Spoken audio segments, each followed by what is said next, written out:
திவ்ய வாசகனாகிய யோவானுக்கு வெளிப்படுத்தின விசேஷம். முதலாம் அதிகாரம். சீக்கிரத்தில் சம்பவிக்க வேண்டியவைகளை தம்முடைய ஊழியக்காரருக்கு காண்பிக்கும் பொருட்டு தேவன் இயேசு கிறிஸ்துவுக்கு ஒப்புவித்ததும், இவர் தம்முடைய தூதனை அனுப்பி தம்முடைய ஊழியக்காரனாகிய யோவானுக்கு வெளிப்படுத்தினதுமான விசேஷம். இவன் தேவனுடைய வசனத்தை குறித்தும் இயேசு கிறிஸ்துவை பற்றிய சாட்சியை குறித்தும் தான் கண்ட யாவற்றையும் சாட்சியாக அறிவித்திருக்கிறான். இந்த தீர்க்க தரிசன வசனங்களை வாசிக்கிறவனும் கேட்கிறவர்களும் இதில் எழுதியிருக்கிறவைகளை கை கொள்ளுகிறவர்களும் பாக்கியவான்கள். காலம் சமீபமாயிருக்கிறது.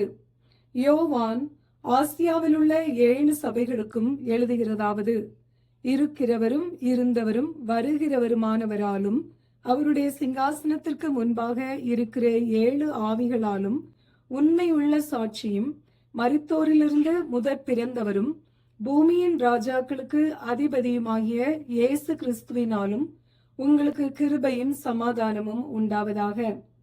நம்மிடத்தில் அன்பு கூர்ந்து தமது இரத்தத்தினாலே நம்முடைய பாவங்களற நம்மை கழுவி தம்முடைய பிதாவாகிய தேவனுக்கு முன்பாக நம்மை ராஜாக்களும் ஆசாரியர்களுமாக்கின அவருக்கு மகிமையும் வல்லமையும் என்றென்றைக்கும் உண்டாயிருப்பதாக. ஆமேன்.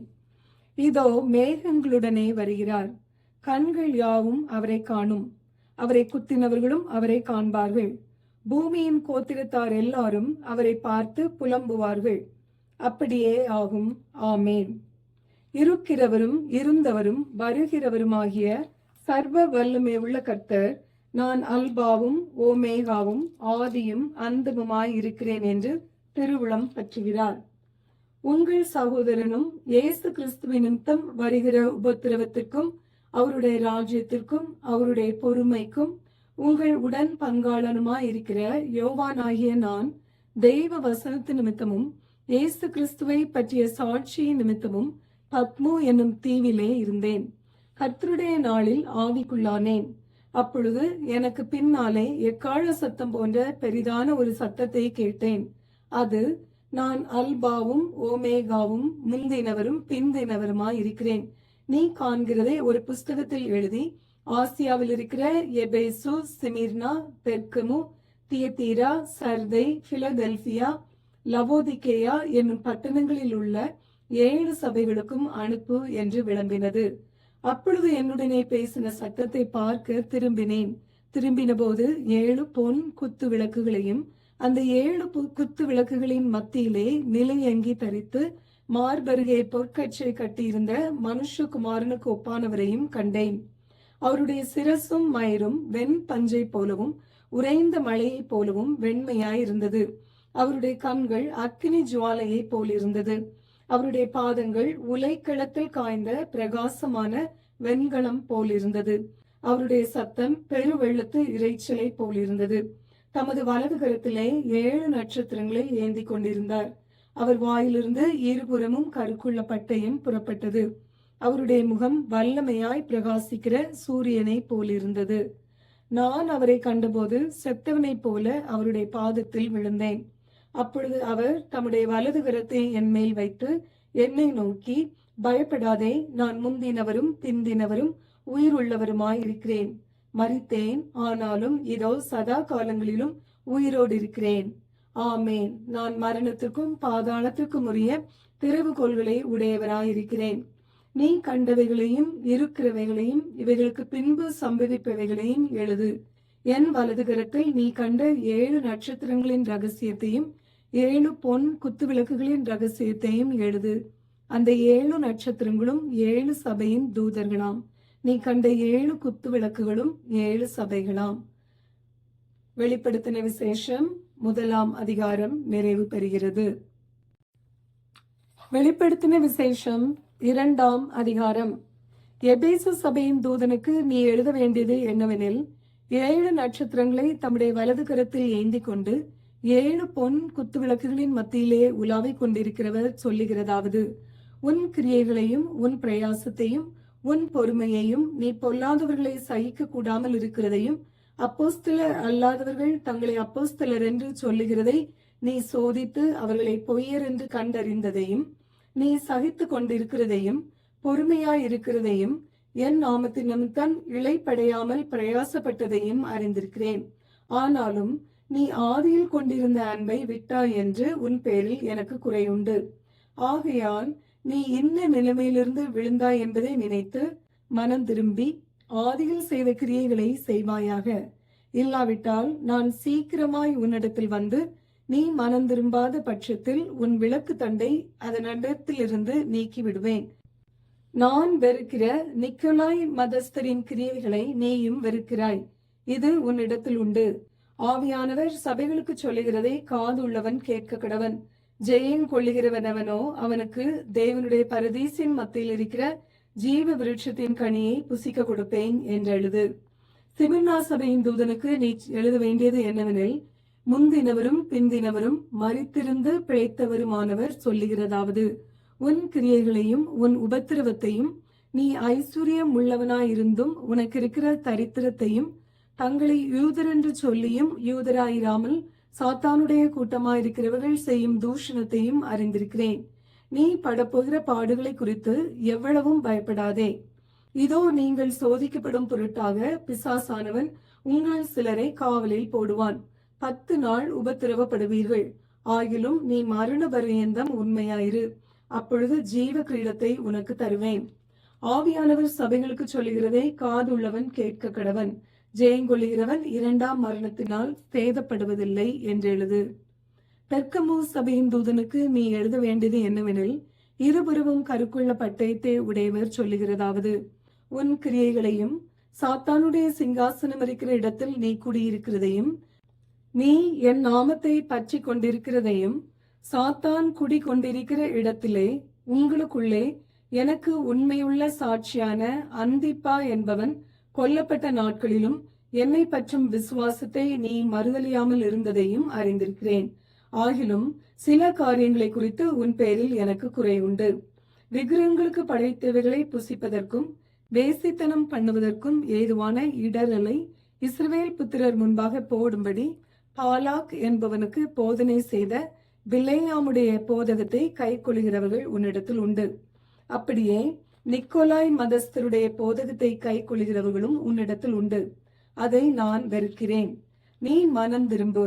இல்லாவிட்டால் நான் சீக்கிரமாய் உன்னிடத்தில் வந்து என் வாயின் பட்டயத்தால் அவர்களோட யுத்தம் பண்ணுவேன். ஆவியானவர் சபைகளுக்கு சொல்லுகிறதை காதுள்ளவன் கேட்க கடவன்.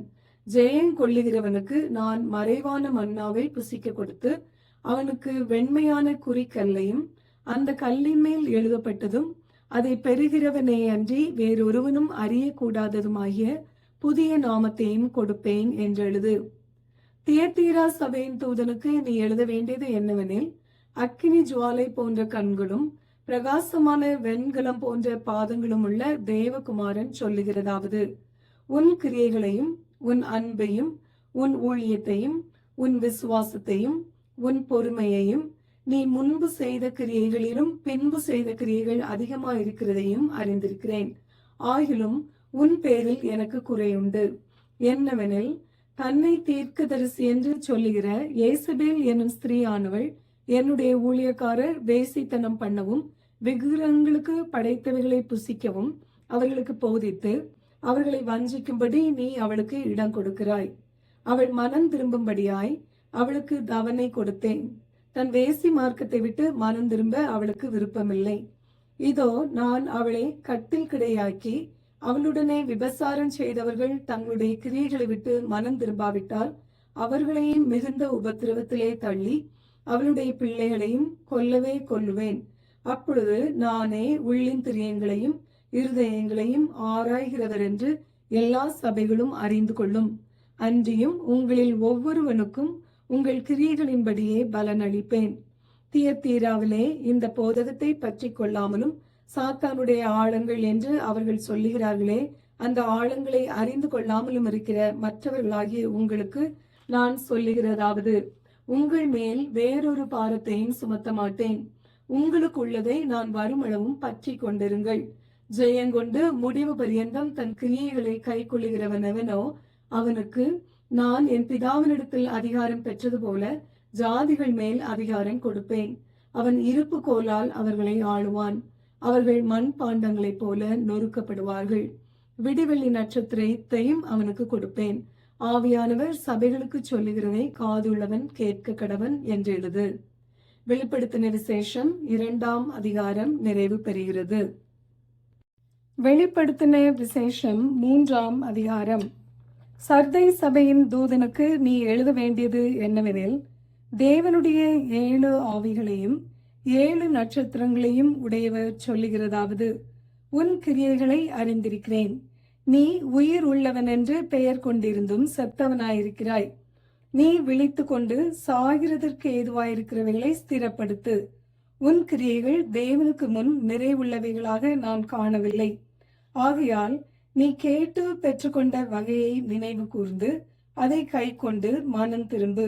நீ விழித்திராவிட்டால் திருடனை போல் உன்மேல் வருவேன். நான் உன்மேல் வரும் வேளையை அறியாதிருப்பாய். ஆனாலும் தங்கள் வஸ்திரங்களை அசுசிப்படுத்தாத சில பேர் சர்தையிலும் உனக்குண்டு. அவர்கள் பாத்திரவான்களானபடியால் வெண் வஸ்திரம் தரித்து என்னோடே கூட நடப்பார்கள். ஜெயம் கொள்ளுகிறவனவனோ அவனுக்கு வெண் வஸ்திரம் தரிப்பிக்கப்படும். ஜீவ புஸ்தகத்திலிருந்து அவனுடைய நாமத்தை நான் கிறுக்கி போடாமல் என் பிதா முன்பாகவும் அவருடைய தூதர் முன்பாகவும் அவன் நாமத்தை அறிக்கையிடுவேன். ஆவியானவர் சபைகளுக்கு சொல்லுகிறதை காதுள்ளவன் கேட்க கடவன் என்றெழுது. பிலதெல்பியா சபையின் தூதனுக்கு நீ எழுத வேண்டியது என்னவெனில், பரிசுத்தம் உள்ளவரும் சத்தியம் உள்ளவரும் தாவீதின் திறவுகோலை உடையவரும் ஒருவரும் பூட்டக்கூடாதபடிக்கு திறக்கிறவரும் ஒருவரும் திறக்க கூடாதபடிக்கு பூட்டுகிறவருமாயிருக்கிறவர் சொல்லுகிறதாவது, உன் கிரியைகளை அறிந்திருக்கிறேன். உனக்கு கொஞ்சம் பலன் இருந்தும் நீ என் நாமத்தை மறுதலியாமல் என் வசனத்தை கை கொண்டபடினாலே இதோ திறந்த வாசலை உனக்கு முன்பாக வைத்திருக்கிறேன். அதை ஒருவனும் பூட்ட மாட்டான். இதோ யூதர் அல்லாதிருந்தும் தங்களை யூதர் என்று பொய் சொல்லுகிறவர்களாகிய சாத்தானுடைய கூட்டத்தாரில் சிலரை உனக்கு கொடுப்பேன். இதோ அவர்கள் உன் பாதங்களுக்கு முன்பாக வந்து பணிந்து நான் உன்மேல் அன்பாய் இருக்கிறதை அறிந்து கொள்ளும்படி செய்வேன். என் பொறுமையை குறித்து சொல்லிய வசனத்தை நீ காத்து கொண்டபடியினால் பூமியில் குடியிருக்கிறவர்களை சோதிக்கும்படியாக பூச்சக்கரத்தின் மேலெங்கும் வரப்போகிற சோதனை காலத்திற்கு தப்பும்படி நானும் உன்னை காப்பேன். இதோ சீக்கிரமாய் வருகிறேன். ஒருவனும் உன் கிரீடத்தை எடுத்துக்கொள்ளாதபடிக்கு உனக்குள்ளதை பற்றி கொண்டிரு. ஜெயம் கொள்ளுகிறவனவனோ அவனை என் தேவனுடைய ஆலயத்திலே தூணாக்குவேன். அது நின்று அவன் ஒரு காலும் நீங்குவதில்லை. என் தேவனுடைய நாமத்தையும் என் தேவனால் பரலோகத்திலிருந்து இறங்கி வருகிற புதிய எருசலேமாகிய என் தேவனுடைய நகரத்தின் நாமத்தையும் என் புதிய நாமத்தையும் அவன் மேல் எழுதுவேன். ஆவியானவர் சபைகளுக்கு சொல்லுகிறதை காதுள்ளவன் கேட்க கடவன் என்று எழுது. லவோதிக்கேயா சபையின் தூதனுக்கு நீ எழுத வேண்டியது என்னவெனில், உண்மையும் சத்தியமுள்ள சாட்சியும் தேவனுடைய சிருஷ்டிக்கு ஆதியுமாயிருக்கிற ஆமேன் என்பவர் சொல்லுகிறதாவது, உன் கிரியைகளை அறிந்திருக்கிறேன். நீ குளிரும் அல்ல அனலும் அல்ல.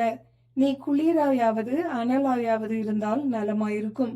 இப்படி நீ குளிருமின்றி அனலுமின்றி வெதுவெதுப்பாய் இருக்கிறபடியினால் உன்னை என் வாயினின்று வாந்தி பண்ணி போடுவேன்.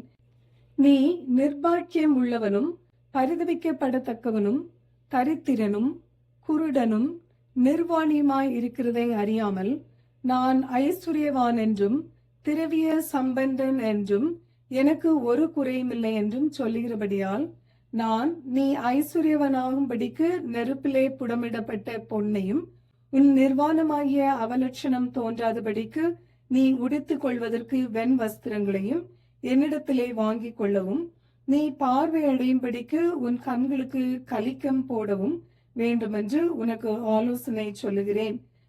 நான் நேசிக்கிறவர்கள் எவர்களோ அவர்களை கடிந்து கொண்டு சிட்சிக்கிறேன். ஆகையால் நீ ஜாக்கிரதையாயிருந்து மனம் திரும்பு. இதோ வாசற்படியிலே நின்று தட்டுகிறேன். ஒருவன் என் சத்தத்தை கேட்டு கதவை திறந்தால் அவனிடத்தில் நான் பிரவேசித்து அவனோடே போஜனம் பண்ணுவேன், அவனும் என்னோடே போஜனம் பண்ணுவான்.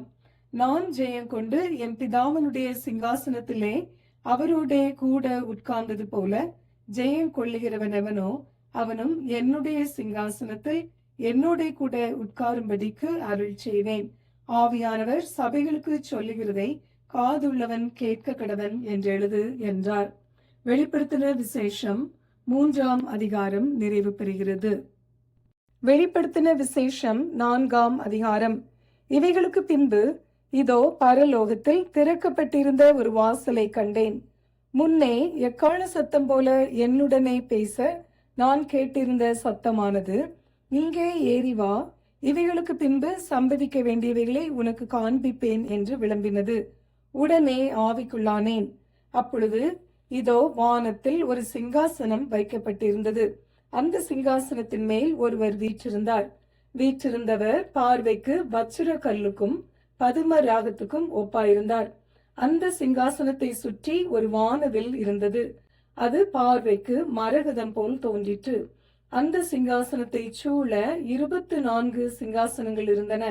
24 மூப்பர்கள் வெண் வஸ்திரம் தரித்து தங்கள் சிரசுகளில் பொன்முடி சூடி அந்த சிங்காசனங்களின் மேல் உட்கார்ந்திருக்க கண்டேன். அந்த சிங்காசனத்திலிருந்து மின்னல்களும் இடி முழக்கங்களும் சத்தங்களும் புறப்பட்டன. தேவனுடைய 7 ஆவிகளாகிய 7 அக்கினி தீபங்கள் சிங்காசனத்திற்கு முன்பாக எரிந்து கொண்டிருந்தன.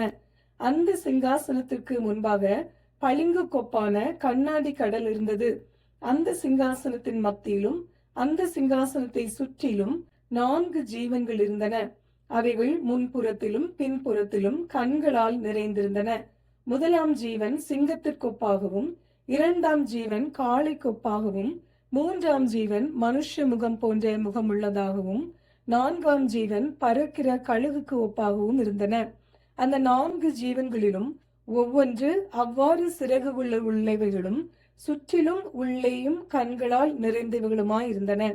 அவைகள் இருந்தவரும் இருக்கிறவரும் வருகிறவருமாகிய சர்வ வல்லமை உள்ள தேவனாகிய கர்த்தர் பரிசுத்தர் பரிசுத்தர் பரிசுத்தர் என்று இரவும் பகலும் ஓய்வில்லாமல் சொல்லிக் கொண்டிருந்தன. மேலும் சிங்காசனத்தின் மேல் வீற்றிருந்து சதா காலங்களிலும் உயிரோடு இருக்கிறவருக்கு அந்த ஜீவன்கள் மகிமையையும் கனத்தையும் ஸ்தோத்திரத்தையும் செலுத்தும் போது 24 மூப்பர்களும் சிங்காசனத்தின் மேல் வீற்றிருக்கிறவருக்கு முன்பாக வணக்கமாய் விழுந்து சதா காலங்களிலும் உயிரோடு இருக்கிறவரை தொழுது கொண்டு தங்கள் கிரீடங்களை சிங்காசனத்திற்கு முன்பாக வைத்து, கர்த்தாவே, தேவரீர் மகிமையையும் கனத்தையும் வல்லமையையும் பெற்றுக் கொள்கிறதற்கு பாத்திரராயிருக்கிறீர். நீரே சகலத்தையும் சிருஷ்டித்தீர். உம்முடைய சித்தத்தினாலே அவைகள் உண்டாயிருக்கிறவைகளும் சிருஷ்டிக்கப்பட்டவைகளுமாயிருக்கிறது என்றார்கள்.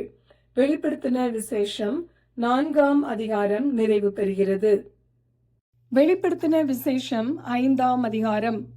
அன்றியும் உள்ளும் புறம்பும் எழுதப்பட்டு 7 முத்திரைகளால் முத்திகரிக்கப்பட்டிருந்த ஒரு புஸ்தகத்தை சிங்காசனத்தின் மேல் வீற்றிருக்கிறவருடைய வலது கரத்திலே கண்டேன். புஸ்தகத்தை திறக்கவும் அதன் முத்திரைகளை உடைக்கவும் பாத்திரவான் யார் என்று மிகுந்த சத்தமிட்டு கூறுகிற பலமுள்ள ஒரு தூதனையும் கண்டேன். வானத்திலாவது பூமியிலாவது பூமியின் கீழாவது ஒருவனும் அந்த புஸ்தகத்தை திறக்கவும் அதை பார்க்கவும் கூடாதிருந்தது.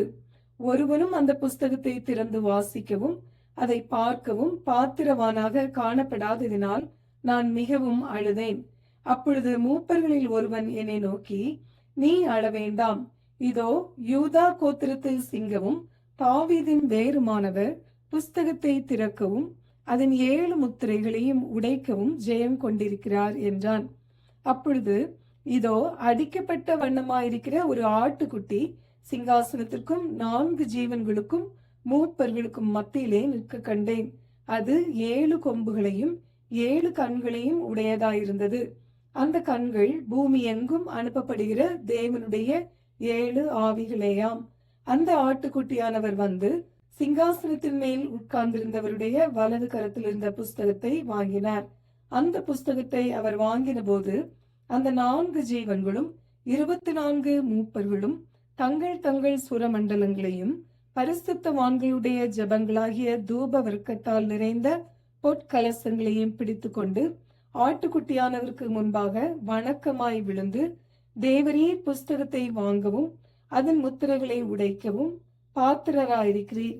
ஏனெனில் நீர் அடிக்கப்பட்டு சகல கோத்திரங்களிலும் பாஷைக்காரரிலும் ஜனங்களிலும் ஜாதிகளிலும் இருந்து எங்களை தேவனுக்கென்று உம்முடைய இரத்தத்தினாலே மீட்டுக்கொண்டு எங்கள் தேவனுக்கு முன்பாக எங்களை ராஜாக்களும் ஆசாரியர்களாகவும் ஆக்கினீர். நாங்கள் பூமியிலே அரசாடுவோம் என்று புதிய பாட்டை பாடினார்கள். பின்னும் நான் பார்த்தபோது சிங்காசனத்தையும் ஜீவன்களையும் மூப்பர்களையும் சூழ்ந்திருந்த அநேக தூதர்களுடைய சத்தத்தை கேட்டேன். அவர்களுடைய இலக்கம் 10,000 10,000 இருந்தது.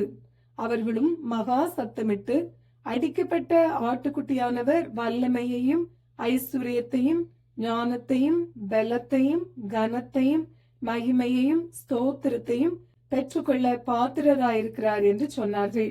அப்பொழுது வானத்திலும் பூமியிலும் பூமியின் கீழும் இருக்கிற சிருஷ்டிகள் யாவும், சமுத்திரத்தில் உள்ளவைகளும் அவற்றுள் அடங்கிய வஸ்துக்கள் யாவும் சிங்காசனத்தின் மேல் வீற்றிருக்கிறவருக்கும் ஆட்டுக்குட்டியானவருக்கும் ஸ்தோத்திரமும் கனமும் மகிமையும் வல்லமையும் சதா காலங்களிலும் உண்டாவதாக என்று சொல்ல கேட்டேன். அதற்கு 4 ஜீவன்களும் ஆமேன் என்று சொல்லின. 24 மூப்பர்களும் வணக்கமாய் விழுந்து சதா காலங்களிலும் உயிரோடு இருக்கிறவரை தொழுது கொண்டார்கள்.